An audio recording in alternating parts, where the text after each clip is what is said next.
ખેડૂતો કેરીની ખેતી કરતા હોય છે અને આખું વર્ષ આ ખેતીની આવકથી તેઓનો જીવન નિર્વાહ ચાલતો હોય છે.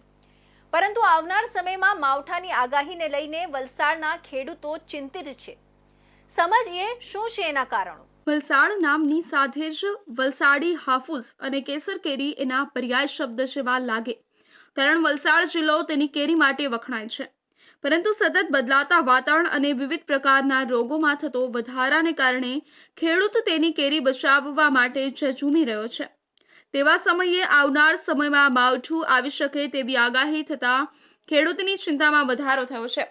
કારણ અખાત્રીજે ખેડૂતે કેરી ઉતારવાનું મુહૂર્ત તો કર્યું છે, પરંતુ હજી કેરી ઝાડ પર નાની છે અને 20 મે સુધી આ ફળ પરિપક્વ થશે તો એના ખૂબ જ સારા ભાવ આવી શકે એમ છે. પણ જો માવઠું આવશે તો તેની વિપરીત અસર આ કેરીના પાક પર થઈ શકે એમ છે. હાલ હાફૂસના ભાવ ₹4,000 પ્રતિ 20 કિલો સુધી આવી શકે એમ છે. ત્યારે એનો પાક અત્યારે ઓછો હોય અને જો માવઠું આવે તો વધુ નુકસાન થઈ શકે એમ છે. માવઠાની માત્ર આગાહીને કારણે કેટલાક ખેડૂતો કેરી થોડી વહેલી ઉતારી રહ્યા છે અને માર્કેટમાં વેચી રહ્યા છે. તો બીજી તરફ જે કેસર કેરીનો ભાવ 2200 થી 2800 પ્રતિ 20 કિલોનો આવી શકે એમ છે. જો માવઠું આવશે તો એને ખેડૂતે કેનિંગમાં જ 500 થી 600 રૂપિયા આપવી પડશે, જેથી ખેડૂતોને પોતાનો ખર્ચ પણ કાઢવો મુશ્કેલ થઈ જશે. માવઠું જો ખરેખર આવે તો ખેડૂતોને બહુ જ નુકસાન થઈ શકે છે. જે હાલમાં પરિસ્થિતિ છે, સારા ભાવ ખેડૂતોને મળશે એવી આશા છે. પાક પણ ઓછો છે અને જો માવઠું આવે તો ખેડૂતે બધી જ કેરીઓ કેનિંગમાં આપવા પડે, એટલે આર્થિક મોટો ફટકો ખેડૂતોને પડી શકે છે. અને જો માવઠું ના આવે એ માટે અમે પ્રભુને પ્રાર્થના કરીએ છીએ.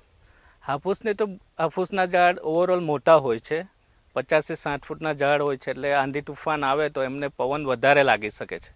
એટલે હાફૂસને બહુ જ નુકસાન થશે અને હાફૂસ તો ઓવરઓલ પાક ઓછો છે, એટલે ઘણું જ નુકસાન ખેડૂતોને સહન કરવું પડી શકે છે. માવઠું આવવાની આગાહી કરી રહી છે એ ખેડૂતના માટે બહુ ખરાબ છે. એને લીધે પાક બધો ગમે તેમ ઉતરી શકે ને ખેડૂતોને જોઈએ તેવી રીતે ભાવ નહીં મળી શકે ને બધી કેરીઓ કેનિંગમાં નાખવા પડે. માવઠાને લીધે બધી કેરીઓનું નુકસાન થઈ જાય. સારી કેરીના સારા ભાવ નહીં મળે અને માવઠાના હિસાબે બધી કેરી કેનિંગમાં જઈ શકે. ખેડૂત બહુ મહેનત કરે છે. આ બેગો પછાડી બી બહુ ખર્ચો થાય છે, મજૂરી બી બહુ મોંઘી છે અને માવઠું આવે તો ભયંકર નુકસાન ખેડૂતને ઉઠાવવું પડે. માવઠાની અસર માત્ર ખેડૂતોને જ નહીં, પરંતુ જે નાના વેપારીઓ છે, જે ખેડૂતોનો માલ લઈને આગળ વેચે છે અને તેઓને પણ તકલીફ પડી શકે છે, કારણ કે હાલ તેઓ પાસે સારી કેરીઓ આવવાની શક્યતા છે અને ઘણા વેપારીઓએ વાડી પણ રાખી છે અને થોડા ઊંચા ભાવે વાડી રાખી છે. તેઓને પણ માવઠાને લઈને મોટું નુકસાન થઈ શકે છે. હાલ જે 2 નંબરની કેસર 1800 ખરીદી રહ્યા છે અને આગળ વેચી રહ્યા છે, તેઓને ભાવ મળશે નહીં અને આખરે તેઓએ પણ કેરી